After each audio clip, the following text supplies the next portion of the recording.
Coming in at number 5 we have Hulda. Hulda is a witch who is rumoured to live deep within the forest, secluded from the rest of the world. It is said that if you get lost in the woods, it is usually due to the influence of Hulda's magic. She influences children to wander off on their own so that she may trap them. She has also been known to offer magical favours to children who find her. She just requests in return they visit her again with their friends or siblings. Once Hulda has captured and trapped the children, she will cook and consume them, leaving no evidence behind that they were ever there. If she doesn't eat the children herself, she will serve them to the next children who find her home as a sick punishment.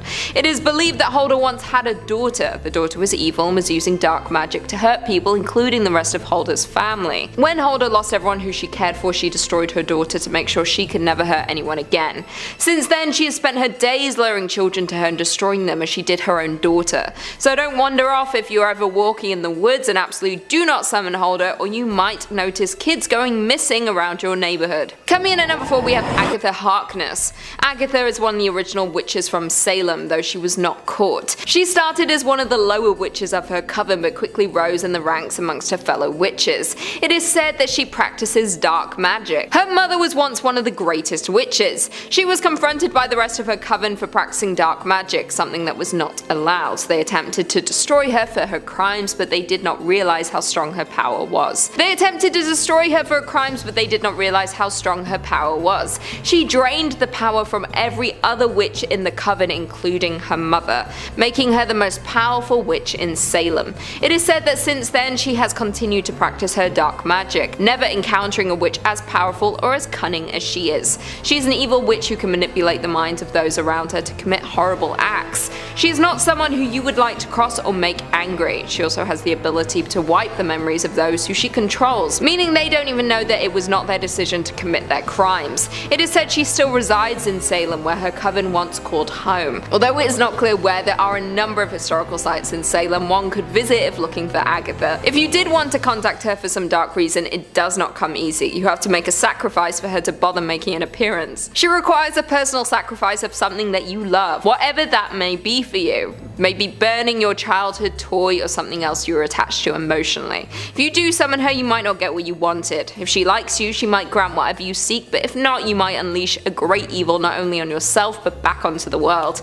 I think it would be best for everyone that we leave Agatha to whatever realm she is currently hiding in. Coming in at number 3, La Llorona. Is she just a legend, a ghost, or maybe a witch? Some believe La Llorona to be a powerful witch. How else would she have remained so strong in the mortal realm after her death and able to trap so many victims? The story of La Llorona is that long ago a woman named Maria married a rich man with whom she eventually had 2 children. Then their marriage hit a rough patch. Her husband spent less and less time at home, and whenever he was home he paid attention only to the children. Eventually she sees him with another woman. Enraged beyond reason, some versions claim Maria drowned her 2 children, but she immediately regretted it, crying out, "Oh my children!"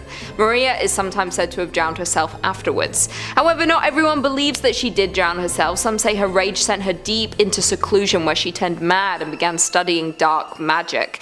She wanted revenge from what her husband had done to her, but she got lost in her grief and rage and forgot her original reason. All she could think of now was her children and the anger she felt. Now she roams the earth looking to steal children from their mothers. Children are warned not to go out in the dark, for La Llorona might snatch them, throwing them to their deaths in the flowing waters. There is one warning: if La Llorona is stalking you as one of her next victims, you will hear her crying. Once you hear this, there is little that can be done to stop her. If you were to summon her, she would not benefit you in any way. There is no bargain you could strike with her. She only knows pain and destruction. Coming in at number 2, we have Sally the Dunstable Witch. The story of Sally came from the late 19th century about an elderly woman who lived in Dunstable, Bedfordshire. She was allegedly a little old lady living alone with her cat. When perhaps out of boredom or being fed up with her life, she turned to the dark arts. Allegedly, the town found out about her practicing dark magic. They stormed her house and pulled her into the town square. They proceeded to burn her at the stake. But Sally had planned for this. Somehow, she found a way to survive the burning and took a new form. As As she burned, she cursed the village and promised to get revenge. On her return, she was plaguing the church, performing her magic to make the village believe the devil was among them. Scared, they called in an exorcist. He discovered Sally and her magic. It is said that he backed her into a corner and was able to trap her. Once trapped, they buried her in the graveyard. It is said that they gave her grave a peephole, as they always wanted to tell that she was still in there. The townspeople were terrified she would once again return to terrorize them. She is still used as a tale to this day to get the children to behave, saying if they didn't, she might return. Maybe if you found her grave, you could peer in to see if she is still trapped, or maybe she's already escaped. And finally, in at number 1, we have Guahona. The Guahona is a creature in Cantabrian legend resembling a disfigured human female. She is thought to resemble one of the many forms of witches and hags of medieval Europe. She is covered from head to toe in an old thin black cloak. Her hands and feet are gnarled legs, her face is yellow and consumed by rough and hairy warts. Her eyes are tiny and bright as stars. Her aquiline nose and mouth contain a single black razor-sharp teeth, which extends long enough to be under her chin and used to suck blood. The creature only appears at night. It is unknown where she is meant to sleep during the day, although it is suspected to be hiding underground.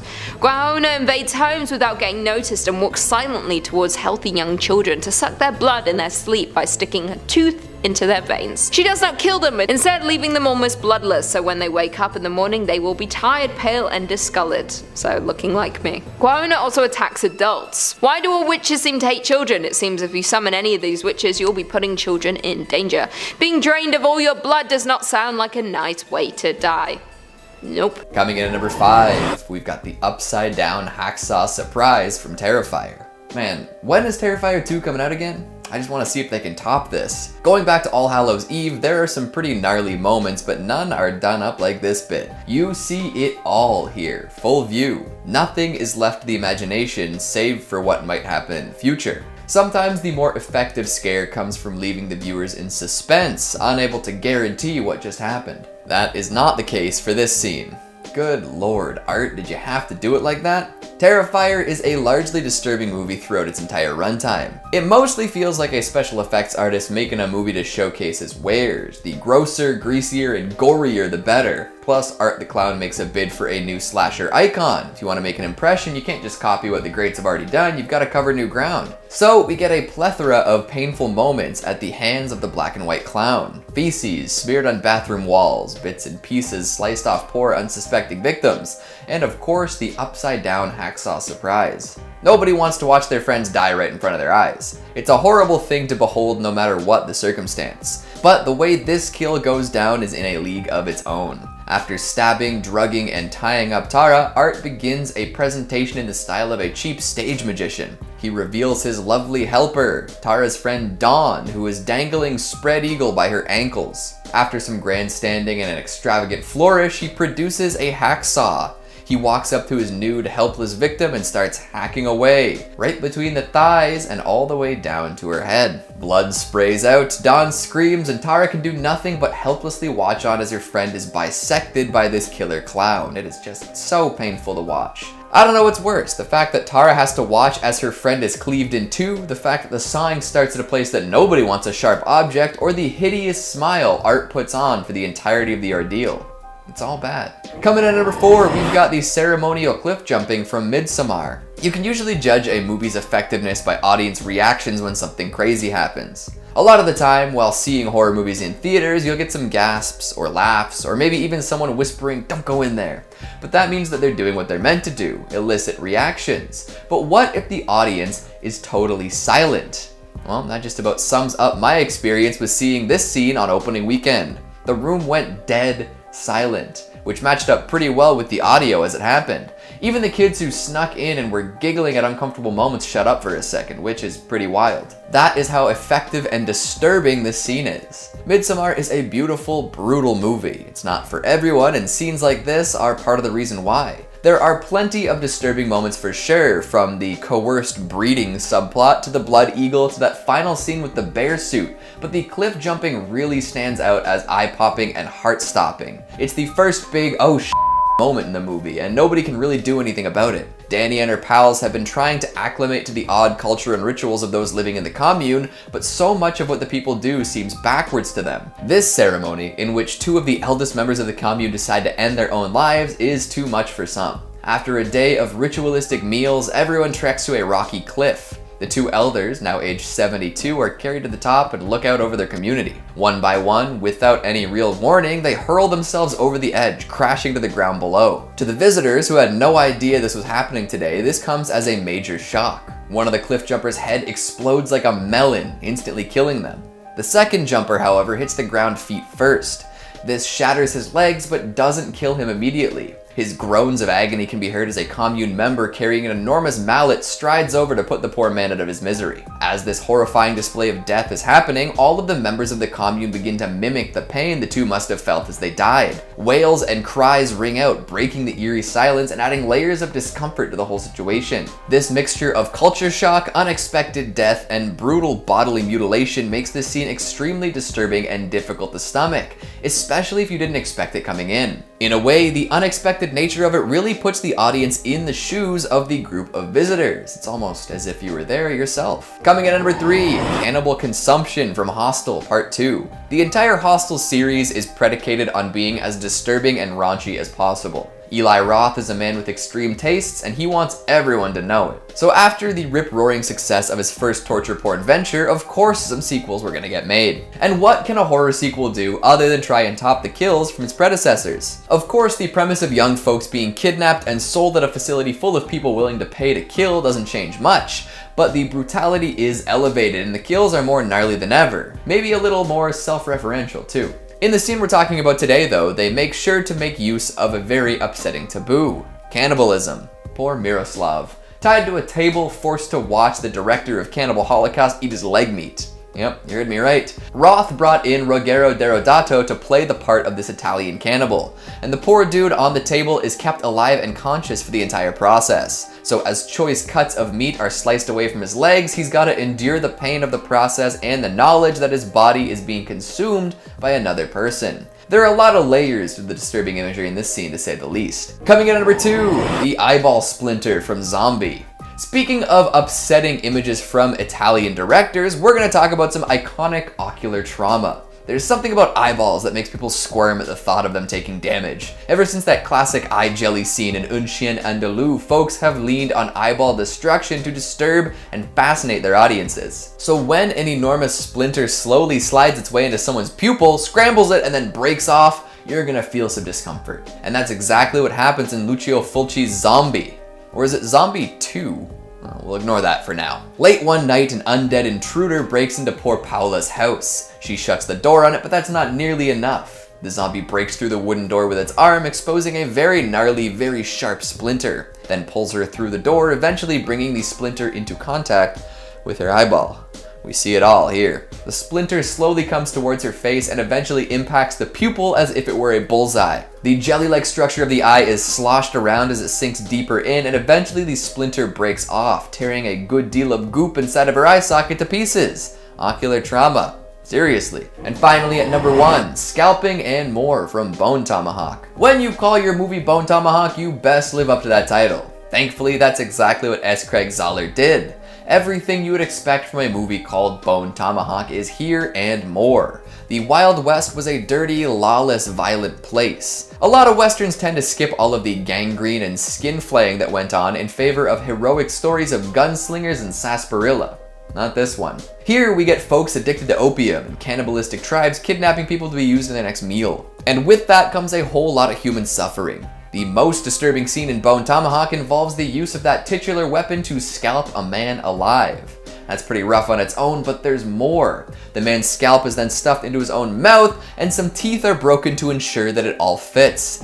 Dental trauma is like ocular trauma and causes squeamishness like nothing else. Then, after the scalping and stuffing, the poor man is chopped in half with a blunt axe. I mean, it would be one thing if the axe was sharp, but holy smokes. Once the choppers get about halfway, they decide that's good enough and rip him in twain. We love the wet ripping sound of flesh being pulled apart.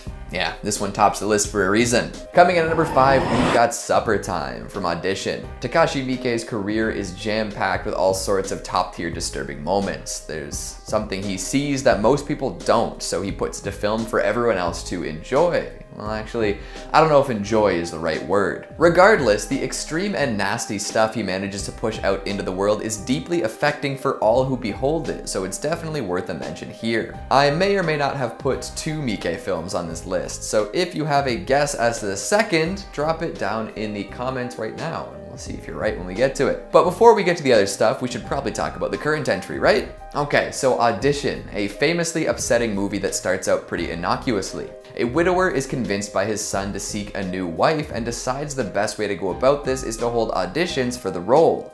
Kinda weird, but you know, what can you do? He gets his casting agent friend to set up some mock auditions so he can find out all the info he needs before trying to date these women, and eventually becomes infatuated with Asami. She seems like a perfect choice. At first, anyways. Over time, however, her dark past starts to affect the relationship. She starts acting strangely and our protagonist begins to wonder if something sinister is going on. She disappears for a while, leading to the widower attempting to find her and discovering that plenty of the places she used to frequent have pretty gruesome histories, often involving dismemberment.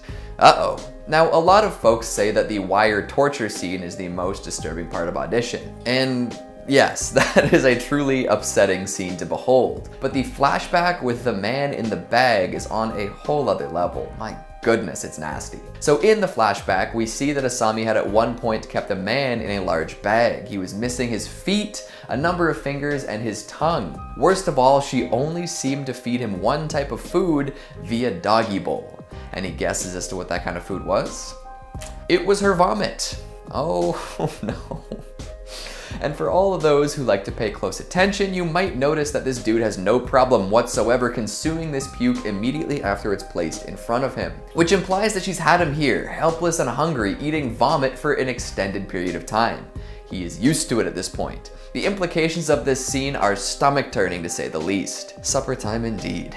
Coming in at number 4, we've got First, The Kids, from The House That Jack Built. Speaking of directors with a penchant for the disturbing, here's a movie directed by Lars von Trier. He's made himself quite the career in crafting incredibly intense movies. They're not for everyone, that's for sure. Really, you could pull a scene from pretty much any of his features and it would fit on this list, but I keep coming back to The House That Jack Built. Every kill is so carefully tailored to cause a different kind of visceral reaction. As you see this serial killer recount his kills in chronological order, you can see him choose different personas to use while pulling off his crimes. The sociopathic behavior allows for some absolutely nutty kills to happen, from the carjack to the dome, to the home invasion under charmingly false pretenses, all the way to the penultimate moment when Jack has a bunch of dudes tied up in the freezer. But the most disturbing has to be when he brings a young family into his orbit. Playing the role of the caring father figure, he convinces the mother of 2 that he's a good, solid guy that'll help raise their kids, and who wouldn't want that, right? So he brings them to the middle of nowhere on a supposed hunting trip. But this trip is really just a thinly veiled excuse to bring the trio away from society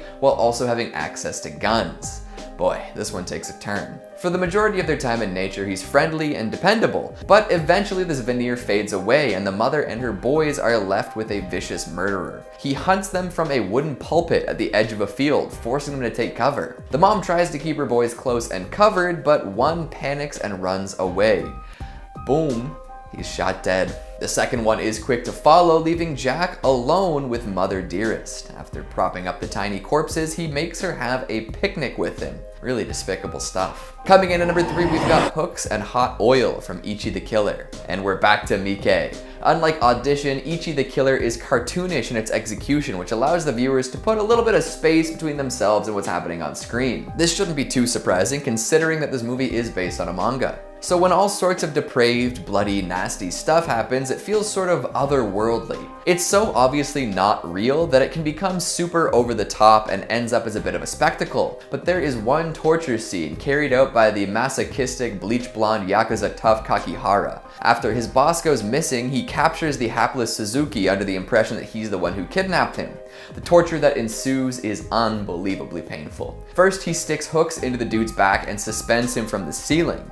And when he's hanging there defenseless, he pierces his cheeks with chopsticks. From there, more chopsticks are inserted into more painful areas until eventually it's time for tempura. See, he's had some shrimp frying up this whole time and doesn't want the leftover oil to go to waste. So he pours the bubbling oil all over the hanging man's bare back, causing his skin to bubble and burst. It's not just the image that makes this hard to watch either, it's the sound of it all too. You might accidentally remember this scene next time you're cooking, which really isn't the best way to enjoy your food. Plus it turns out that the poor torture victim was innocent after all, so Kakihara cuts off the tip of his tongue to make up for it. Sure, that makes it all better. Coming in at number 2, we've got Skinned Alive from Martyrs. If you ask the average internet user what the most disturbing movie of all time is, a lot of the time you will get the answer Martyrs, and for good reason. Other disturbing classics like Salo, a Serbian film, and The Men Behind the Sun will often get mentioned too, but there's something extra special about the French extremist flick. It could be these sympathetic characters, or maybe it's the wild gut punch of discovery when the demon is revealed to be something unexpected,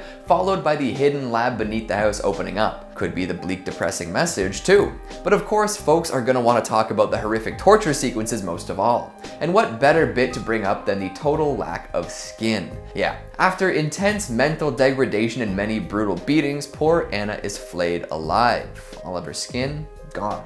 And she survives. So we get an eyeful of her musculature, down to the most grisly details. And she can see something that the rest of humanity cannot thanks to her near-death martyred state. What that might be, we can't really know, but whatever she told Mademoiselle while in this state was bleak enough to cause her to end her own life immediately. So there's that. And finally at number 1, we've got the tortoise from Cannibal Holocaust. So you might want to skip this one if you have issues with animal torture. Like the rest of the scenes up until this one are gross and tough to watch, but it was all done via special effects using actors who knew exactly what they were doing. Cannibal Holocaust, on the other hand, is famously real. So if it sounds like that might be too much, take the rest of the day off. Filmed as a pseudo-documentary detailing the exploits of a film crew that discovers the lost film canisters from the previous explorers who were there to learn about the local cannibal tribes, we see a lot of nasty stuff. The stuff captured by the original crew is so disturbing, so upsetting and violent that the original TV station that was gonna air it watches this footage and decides to destroy all the footage. Now, a lot of the human-based violence here is horrifying. It is an exploitation film after all, but that's all done with actors and special effects. The animals that die in this movie though, that's all for real. And one of the most upsetting scenes involves the dismemberment of a live tortoise. Instead of killing it outright and then doing the limb removal afterwards, the folks end up truly torturing this innocent creature. One of the actors even ended up having a breakdown after the scene wrapped, and really, I don't know what else to say about this one.